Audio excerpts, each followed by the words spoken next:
Nobody knew the exact day her food changed. They only knew that once you tasted Madame Rice's jollof, you would come back, and come back, and come back again. Men abandoned their wives' cooking. Students skipped lectures. Drivers packed their buses carelessly just to rush for just one plate. They said her stew entered your soul. But what they didn't know was what entered the stew first. Welcome to Mamah's African Folktales. Don't forget to like, share, and subscribe. Sit well, because this is not just about rice. This is about desperation, greed, and the price of shortcuts. Before she became Madame Rice, her name was simply Mamah Ebere. She was a widow in a crowded street in Port Harcourt. Her husband, Chibuzo, had died after a brief illness, leaving her with 2 children and rent arrears that kept multiplying like ants around sugar. She was not wicked. She was not evil. She was just tired. Every morning by 4:30 a.m., she would wake up in her 1-room apartment in Mile 3. She would sweep the compound, boil water on a small kerosene stove, and start preparing rice and beans for her roadside kiosk. Her kiosk was nothing more than 4 wooden planks nailed together, a zinc roof that leaked during heavy rain, 2 long benches, and a faded umbrella for shade. Her customers were mostly keke drivers, mechanics, students, and street hawkers. But business was not moving. Sometimes she would cook a full pot of rice and sell only half.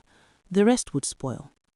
The money she made barely covered ingredients, not to talk of profit.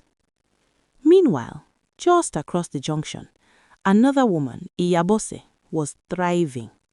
Her food finished by 2 p.m. daily. Ebere would watch people line up there and feel something dark grow inside her chest. "Is it that my food is not sweet?" she would mutter. But sweetness was not the problem. Luck was. One evening, as she sat outside fanning herself, her neighbor Ngozi leaned closer and whispered, "Ebere, there is a place you can go."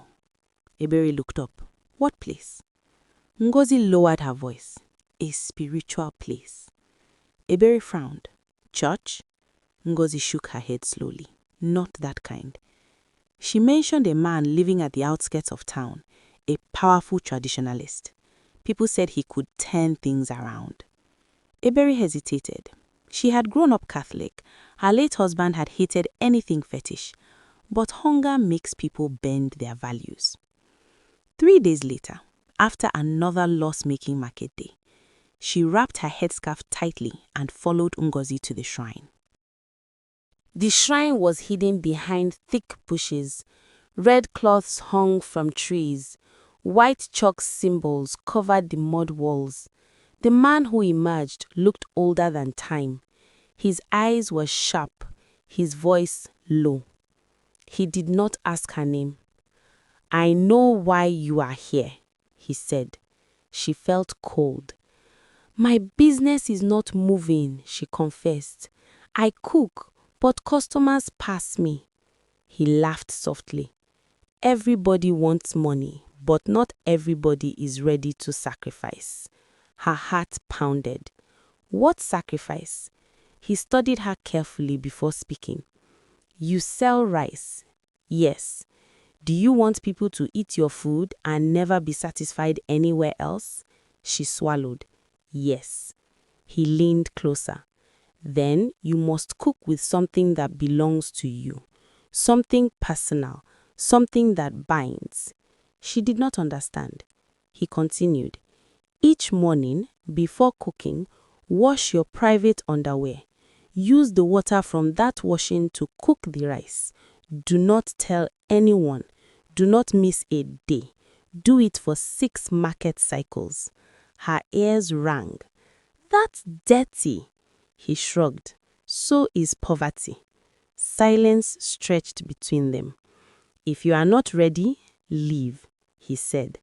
Her landlord's threats, her children's school fees, her empty pot at night. Will it work? She asked weakly. The man smiled. Your food will carry you. She left that place shaking. But desperation is louder than conscience. The first morning she did it, she nearly vomited. She washed her underwear in a small basin before dawn. The water looked slightly cloudy. Her hands trembled as she poured it into the pot of rice. This is madness, she whispered. She cooked as usual. When the first customer arrived, a bus conductor, she felt sweat gather under her wrapper. He ate quietly.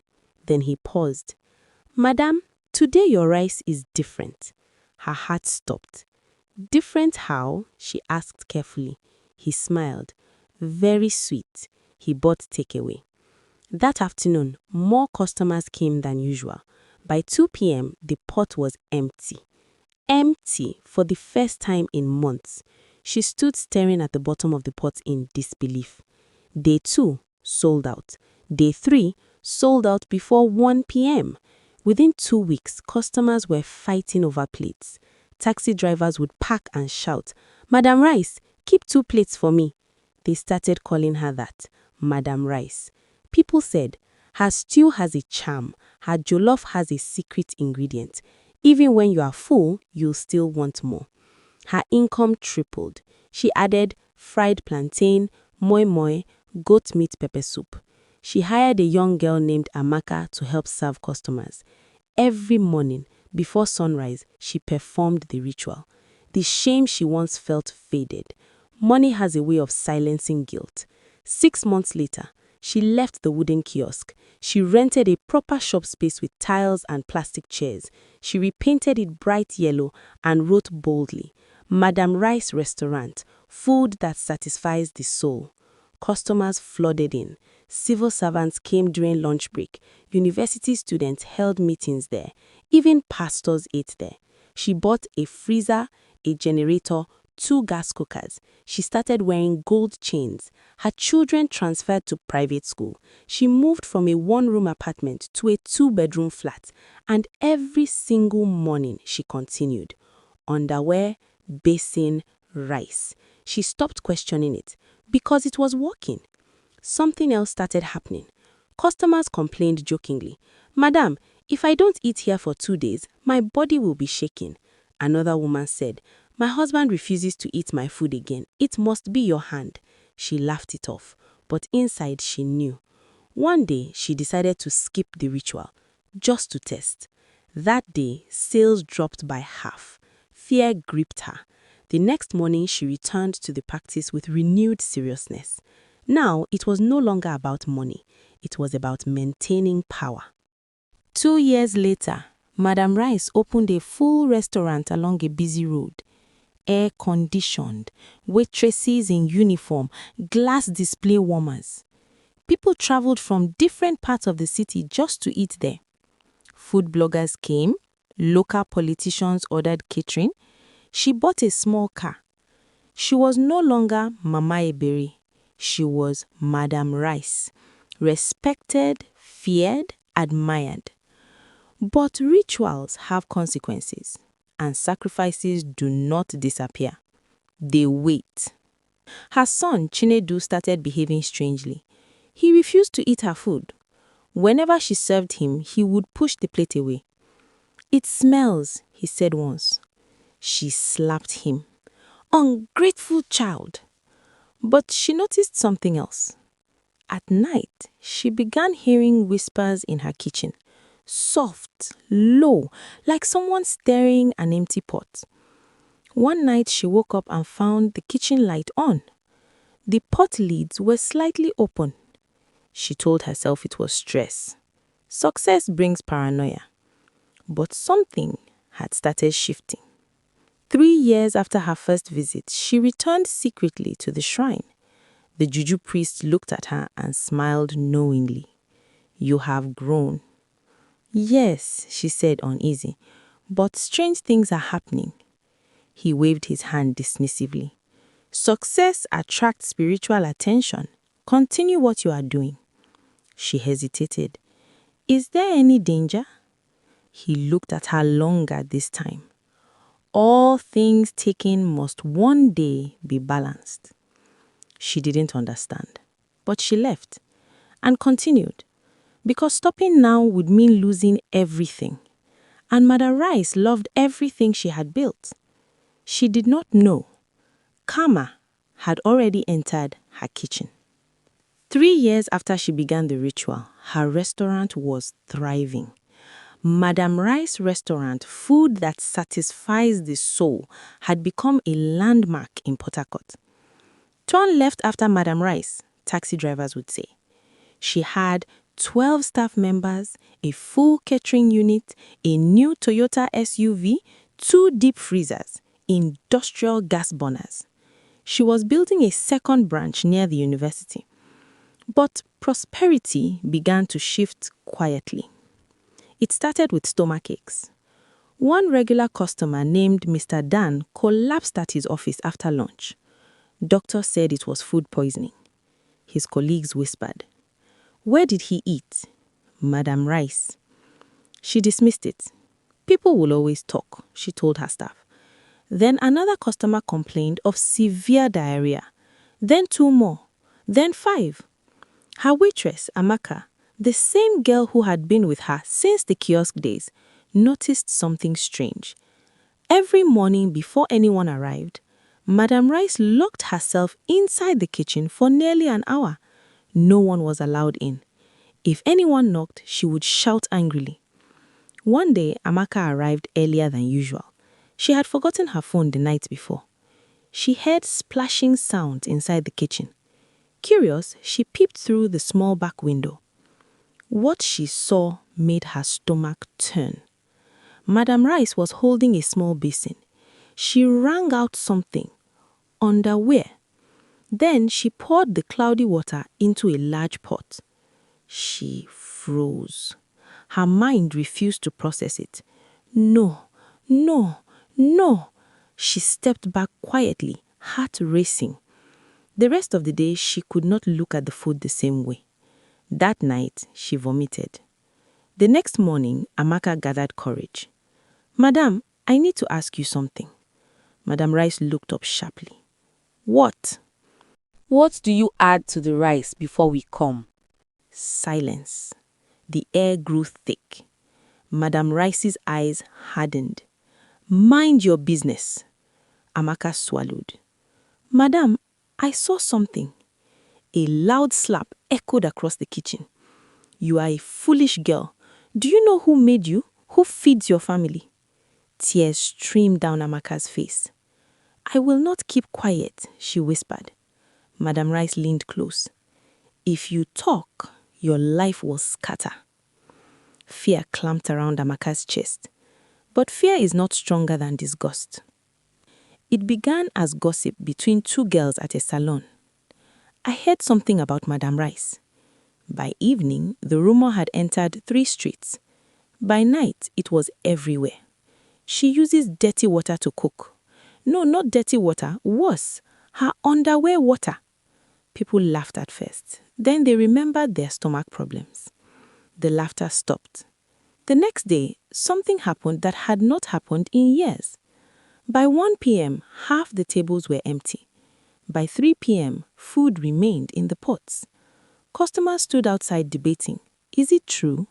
It can't be. But what if it is? Madam Rice stood behind the counter, smiling tightly. Inside, panic clawed at her. She called Amaka into her office. "You opened your mouth." Amaka stayed silent. "You think people will believe you," Madam Rice sneered. But the truth has its own smell, and people were beginning to sense it. One angry customer posted about it on social media. Within 48 hours, local health officers visited the restaurant. They wore gloves, they asked questions, they checked storage, they took samples. Madam Rice remained composed.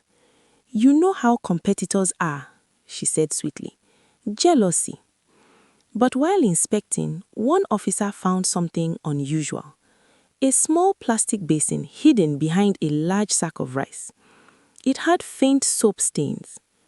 "Why is this here?" he asked. "For washing vegetables," she replied quickly. He did not reply.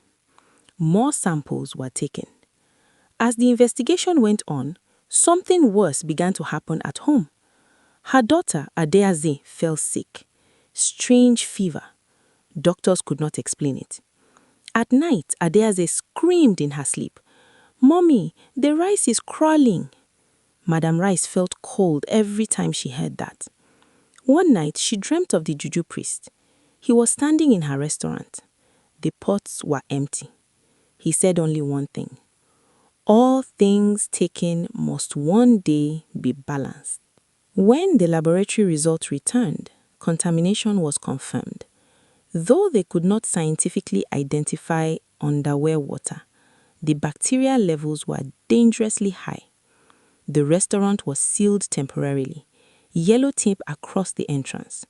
Customers gathered outside whispering. Someone shouted, "Dirty woman." Another person threw a sachet of water at the signboard. Her staff resigned one by one. No one wanted their name attached to scandal. Radio stations discussed it. Bloggers exaggerated it. They called her Madam Pants Rice. Memes circulated. Her children were mocked at school. Chinedu came home one day with a bruised face. "They said we eat toilet food," he cried. Her daughter refused to attend classes. The same city that once praised her now spat her name like poison. Her daughter's illness worsened. Doctors still found nothing. In desperation, Madam Rice stopped the ritual completely. For the first time in years, she cooked plain rice. No basin, no secret. That night, Adeaze's fever broke. Madam Rice sat on the floor and wept. She finally understood. The binding she thought controlled customers had also bound her family. The cost was not just public shame, it was spiritual death. One Sunday, she stood in a small church in Mile 3, hands shaking, tears flowing. "I have done wrong," she said publicly. She confessed everything. The congregation gasped. Some insulted her, some prayed for her, but something shifted. For the first time in years, she felt light. Not rich, not powerful, but free.